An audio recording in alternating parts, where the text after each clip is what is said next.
these things. Why do I smoke them if I wish I'd never smoked them? Addiction is...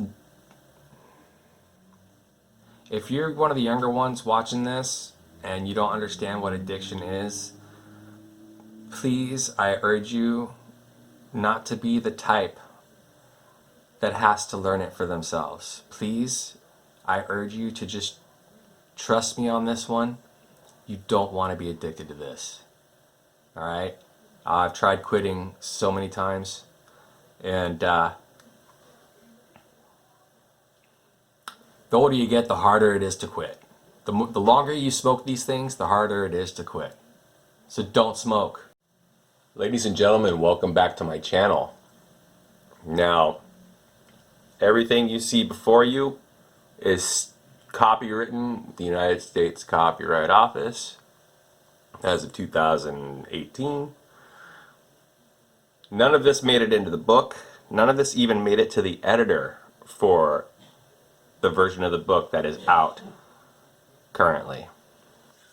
So, so far all the story that you guys have been exposed to has been taking place on the planet of Nocturne.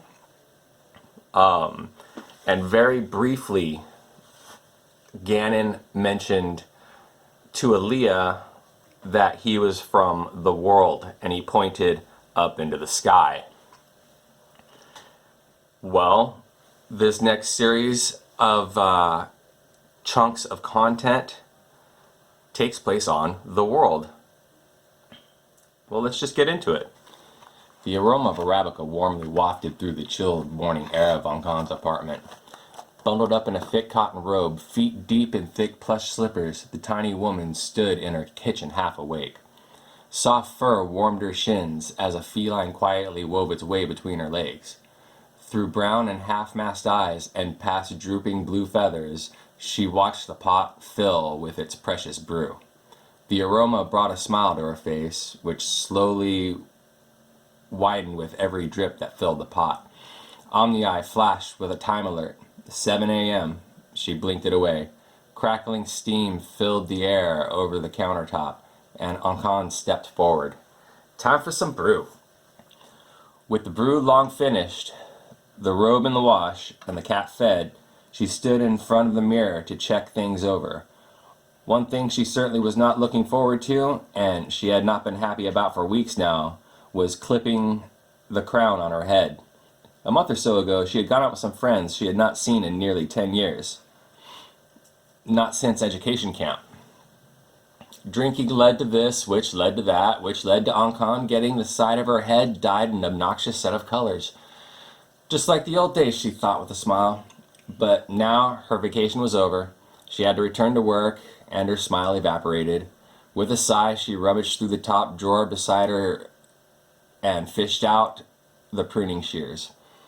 She smoothed the undyed feathers to one side and began to clip off the blue, then the red, and lastly the lime green.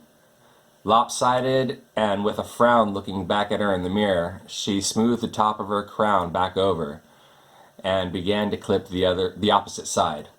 Even though none of those feathers had been dyed, she could not go around with only one side of her head clipped. A mohawk, on the other hand, she decided would be quite appropriate. Turning left, then right, she stood straight and sucked in what little stomach she had and tugged at the bottom lining of her uniform. She postured to reveal a wonderful arc of black feathers. Satisfied with herself, she turned from the mirror and began to pick up the fallen feathers. Stopped and thought, so much for straightening my uniform. She shrugged and went back to looking at each feather as she picked them up. Deciding what to do, and with them all gathered, she tossed away the colored ones as she passed the trash. She took the good feathers into her room, opened a drawer, the bottom drawer of her dresser, which held numerous black feathers, and she tossed them inside. Almost enough to donate, she thought. Closing the drawer, she made her way back out to the living room. She straightened a couple of couch pillows and made her way to the rack of keys beside the door, each dangled with a color tag, and she reached up to unclip a set with the blue tag. "See you later, cat," she yelled out, but the cat was nowhere to be seen. The door closed behind her with a heavy latch. Even though she stepped outside of her apartment, Ankan still stood inside, and down a long hallway she made her way.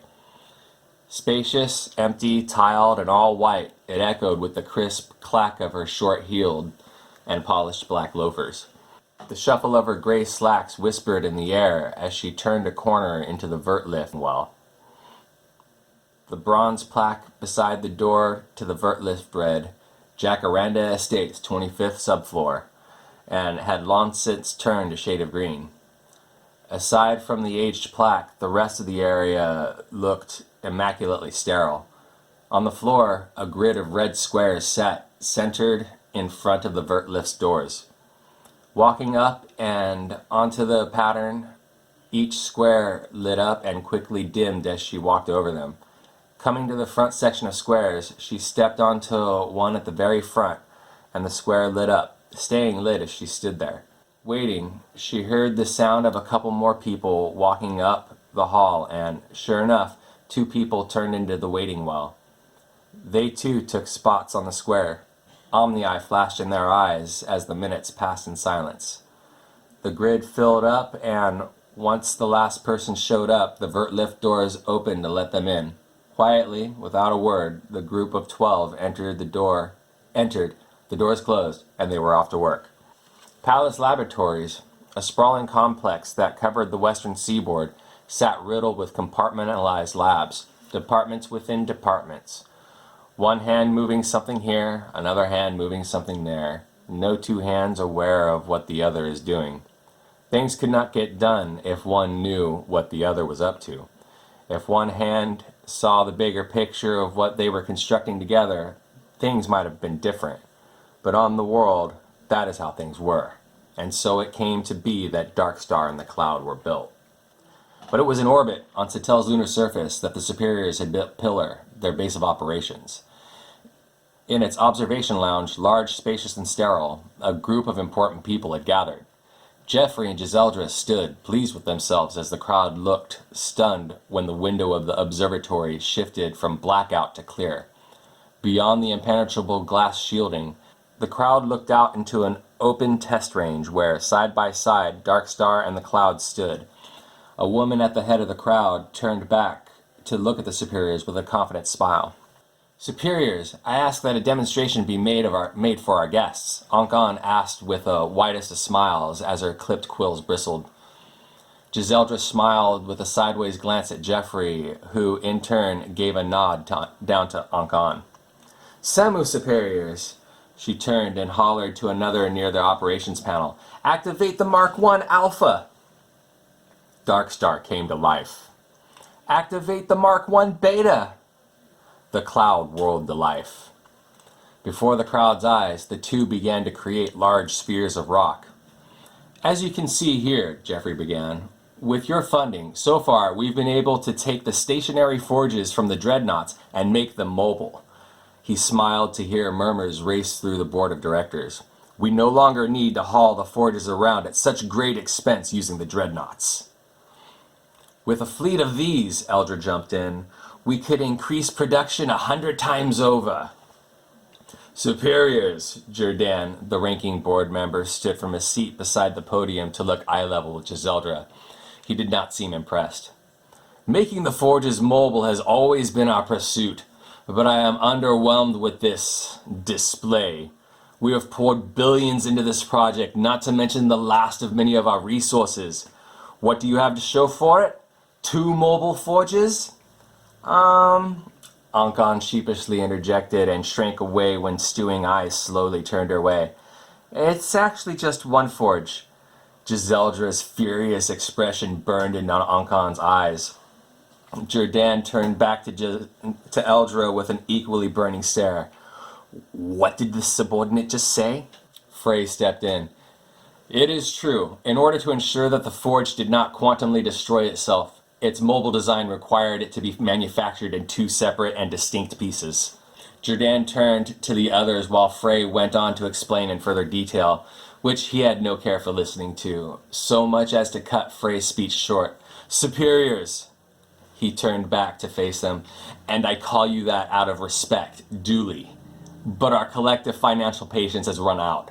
You've been promising us a mobile fleet of forges for a decade now. Billions squandered with only one forge to show for it. With those resources, we could have created another 2 planets and built 20 more dreadnoughts with the combined producibility capable of extending sustenance for the world for at least another 500 years. No! My vote on extending this project any further is no!" Jordan turned and angrily made his way out. The rest of the board took their cues from Dan, and with resignation, each shook their head in a vote of no. Then, as a group, they all turned to leave. Frey stood stunned. Eldra stood steaming. Ankon stood scared shitless. "What do we do now?" Eldra's eyes shifted from Ankon to Frey. Ankon started to wince as her hands went to her head. "We need to talk with Dredgeborn and the others. If the board isn't going to be reasonable, we'll just have to dissolve it," Frey answered. "The Institute will be ours. The people won't like that one bit." Eldra strode away from the podium as a grunt came from behind her. She turned to stand next to Frey. They watched Ankon as her eyes widened, start to cry, grab her head hard, and fall to the floor. "We can't worry about that right now," Frey answered. Ankon curled up, fetal and twitching, unable to catch her breath, with blood oozing from her ears, nose, and eyes. The expression on her face was one of complete agony and terror and helplessness all at once, and she froze that way as her heart stopped. Eldra turned her chin up as she continued to look down at the dead subordinate.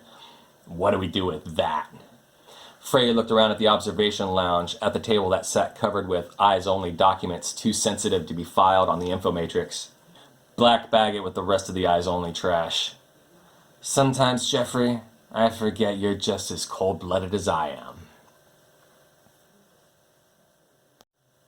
Now, you might be asking yourself, who is this Giseldra? Who is this Jeffrey? That's absolutely fine. Introduction to Giseldra and Jeffrey is coming up here in the next couple chapters of the book. It's mainly why I'm reading you guys this stuff here, is because after all these years, having published it already, there's some stuff that didn't seem relevant then that I feel is relevant now. Personally, I feel is relevant now. So you're getting a little look to the politicking, what's happening on the world.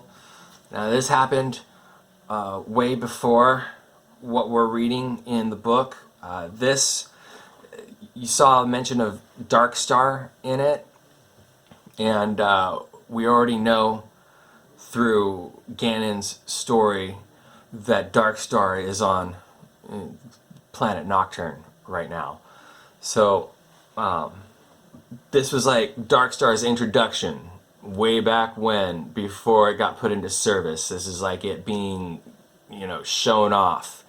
Again, there is mentions of dissolving the board of directors, Giseldra and Jeffrey making a power play for the Institute. It all happened really quickly. Again, if this had made it into the book, I more than likely would have fleshed it out to be several pages long in depth and detail. If you have any more questions about what's going on, just drop them down in the comments, and I'll let you know whether or not my answer will spoil anything, or if it doesn't, I'll totally fully answer it.